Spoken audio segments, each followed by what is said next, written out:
Well, good morning, Get Wrecked for Recovery crew. It was foggy this morning down in that valley, but it has cleared up and it is a beautiful day. Breezy, 60 already. Feels good. You always hear me say, good morning, Get Wrecked for Recovery crew. And so the wrecked part is RECT, the Redeeming Eden Cycle Tour. And actually, this version of it is the RECCCT, Redeeming Eden Coast to Coast Cycle Tour. So if you hear me say that often, that's what I'm talking about. And Redeeming Eden is a ministry of international gospel outreach. I'll put a donation link in the description. Turn your phone this way, click the subscribe button, click the down arrow, description. I'll put a link to my donation page on International Gospel Outreach's website. It's got a little bio and those kind of things, so you can check out what I'm doing. I've also got Venmo at Eden's Redemption.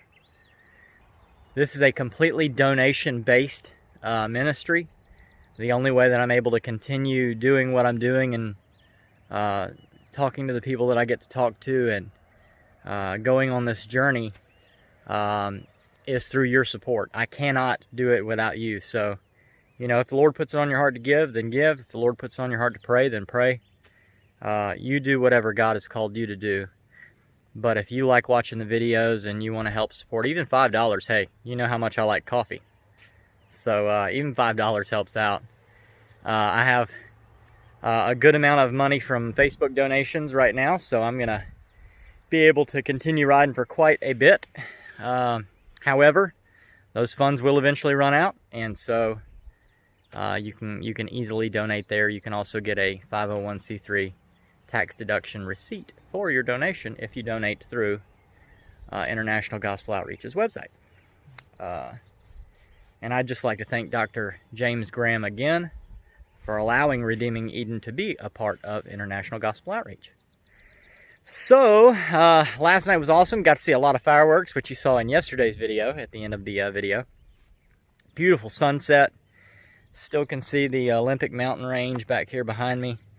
Really just couldn't have picked a better spot to camp last night. I've got these power lines that have been above me buzzing all night. But, I mean, you can tell how high up I am just from how tall those power poles are and how high up above them I am. And then, of course, the river even farther down below that. It is super high up here, but it is beautiful.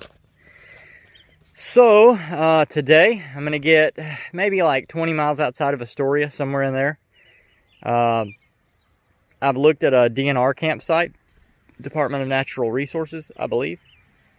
And I'm going to go check out that campsite. It's like 5 tent sites, first come, first serve. No power, no water, no nothing, kind of like what I do anyway. So I'm going to check those out, and then that'll put me an easy ride into Astoria in the morning tomorrow. I know I keep saying that, and I don't make it that far, ever. It's harder than you think, pedaling 60 pounds of gear on a bicycle up these hills. But so my plan is to get into Astoria early on the next morning, tomorrow morning, so that I can get laundry done. I can get a hotel or motel room, just something cheap so that I can take a shower.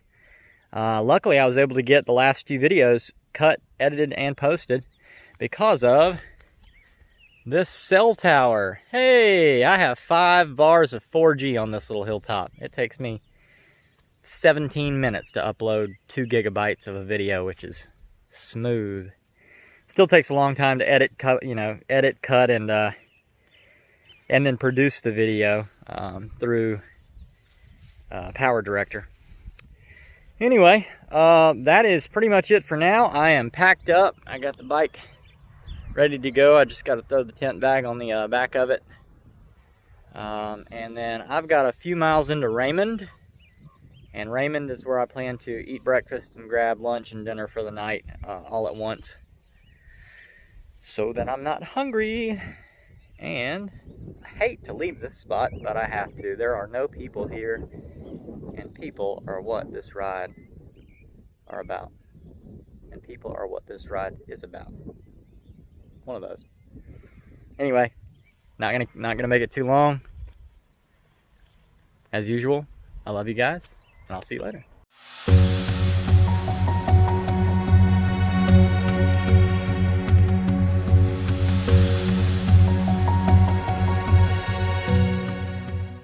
Alright, so I just stopped here at Clark's restaurant. It was the first restaurant after that peak that I stayed on last night. And I was able to get my coffee. Gotta love it. I also got a sausage, egg, and cheese on an English muffin, and it is phenomenal.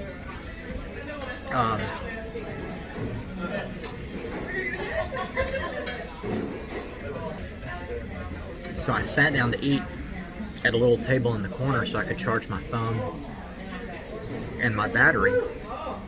And this man started asking me, where I was going, what was I doing. And I told him about redeeming Eden, gave him the sticker.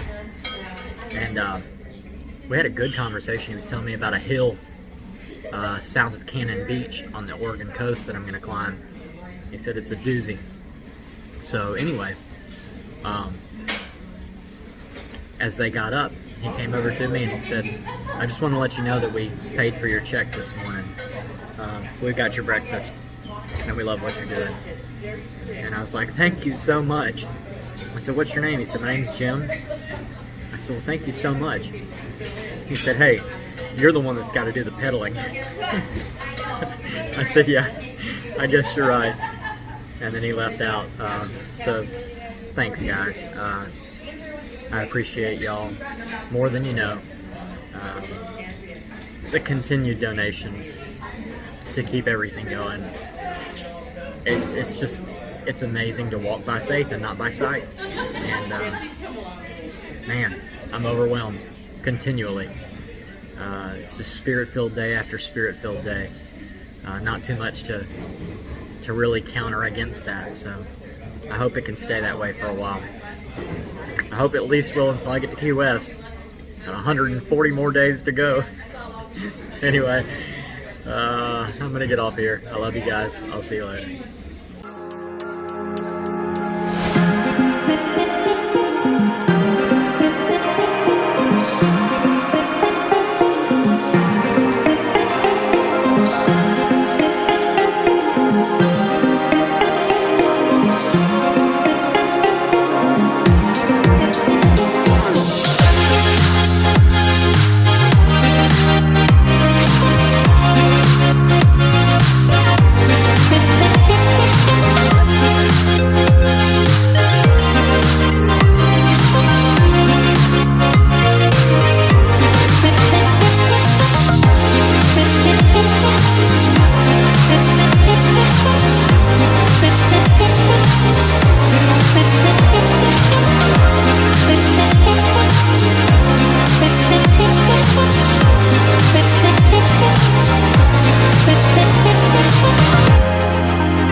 so I didn't make it very far today.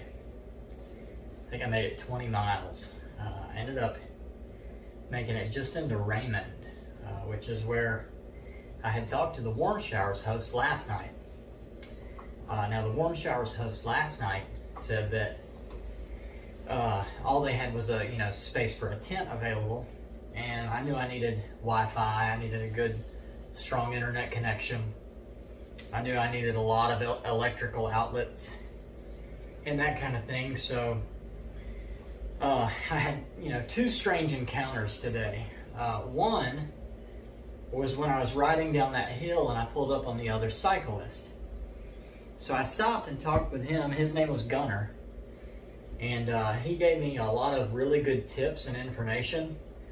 He's done several, I think 2,000 miles this year in a month on his bicycle. And so he was kind of just walking me through places I could go, where I planned on going. And I told him Astoria. He said, "You don't want to go to Astoria." He said, "Astoria is, like a hoity-toity kind of town." And he said, "If you pull up there on a bicycle, you're just going to get treated badly." A lot of people start their Trans-America Trail there, and I guess they've had an issue determining who's a Trans-America Trail person compared to who's homeless. And so they just consider everybody homeless. Now, if you're from Astoria and you're seeing this, I don't have any idea if any of this is true. I'm just going off of the hints and tips and tricks that people have given me along the way. And so I kind of took it to heart. Well, when I pulled into Raymond, there was a pizza place, and y'all know how I love pizza. And so I was like, you know what? I'm going to stop and get a pizza. So I stopped and got a pizza, charged my phone, charged my battery, my portable battery, and started looking around in the next, 50 miles or so where I could find a cheap hotel or motel, because I needed a few things badly. I needed to wash my clothes, which I was finally able to do. And I needed to take a shower, which I was finally able to do. And I needed a lot of power outlets to recharge everything. Everything's been charged since Port Angeles, and it was fine, but I was like on, one light of battery left, so I was about to run out of my battery life. Anyway, long story made short, I had that chance encounter, started looking up on my maps, on my Google Maps, where some close places were, and like half a mile from the restaurant that I was at was this ale house and inn. And I was like, okay, $60. $60 for a room. It's got a kitchenette, my own personal shower, kitchenette, refrigerator, full-size refrigerator, flat screen TV, which I won't use, and a coin-operated laundry is 2 blocks south and 2 blocks east. And so I was like, you know what, I'm sold. I looked at how far it'll be until Florence, because now instead of starting the Trans-America Trail in Astoria and going east, I'm looking at that route, and there's 2 routes that you can do the Trans-America Trail on, which is a trail that goes from Astoria, Oregon to Yorktown, Virginia. And so since there's 2 routes, I figured, you know what, I'll check out the Florence route. And the Florence route, the guys that were on their cycles yesterday told me that the Oregon coast is something I don't want to miss. A lot of eye candy as far as just natural beauty. Lots of places to camp, those kind of things, more civilized. And the Astoria, straight east out of Astoria route goes near or through Portland. And when I came through there on the train, it just didn't seem like somewhere where I necessarily want to potentially have to camp if I get in there late at night. So I'm going to go south down the coast to Florence. Well, it's 234 miles from where I am to Florence. Well, it's been about 230 miles from where I started out to now. Port Angeles down 101 And I've been fine without a shower that long, just in case Oregon campsites are still closed. I've calculated out, I've only spent about $30 a day, which is pretty good considering the amount of calories I'm having to consume. And that's really been offset by the fact that I've just slept in the woods most nights. I have not had really very much of a camping bill at all. I've just had 2 motels and lots of food. Conversely, very few showers. 2. And so,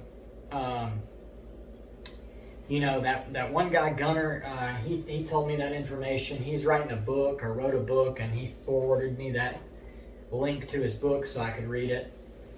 And then I got here to the room, and I went ahead and like hurried up, got in, showered, and that was so good, by the way.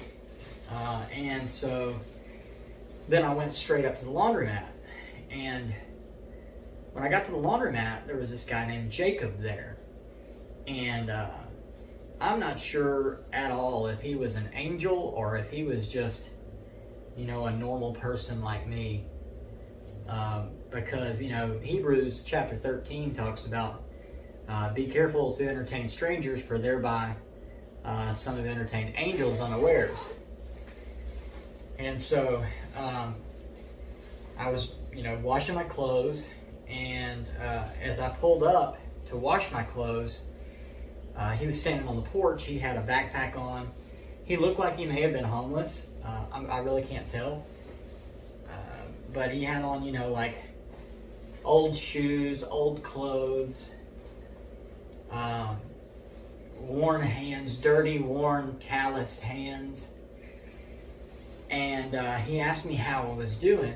And he asked me it felt like he asked me a little more like he already had some idea of what I was doing, in the way that he enunciated it. He was more like, you know, so how are you doing? Instead of like, hey, how you doing?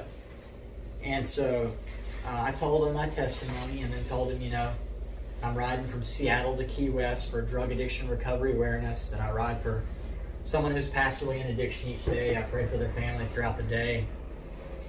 And he proceeded to give me scripture after scripture of things that I have already been praying about all week. Even down to where it talks about, you know, without a vision, my people perish. And I've had to really focus on that a lot because, you know, riding a bike, I've really felt like I was perishing several times. I mean, you know, heart rate up, sweat pouring. Don't feel like I can go any farther, but I have to. And so I have to constantly keep the vision of redeeming Eden, of the future rehab, and the, you know, the pedaling for that day, for that family, and those kind of things. I've had to keep that vision strongly in my focus so that I can keep going. Well, as he proceeded to tell me all that, he, you know, put his backpack on, and he said, you know, hey, I just want to let you know there are a lot of bad seeds sown in your path on your journey, and you need to watch out for them. And with that, he just kind of put his backpack on, turned around, started to walk off. And so I was finishing changing over my clothes from the washer to the dryer, and when I looked outside, he was way farther away than he should have been, considering the amount of time that had passed for somebody walking. And so it was just really strange. Again, I'm not saying that he was. It's just, it was a really odd encounter, but very encouraging. Like, the only thing that it left me with was like this overwhelming feeling of peace.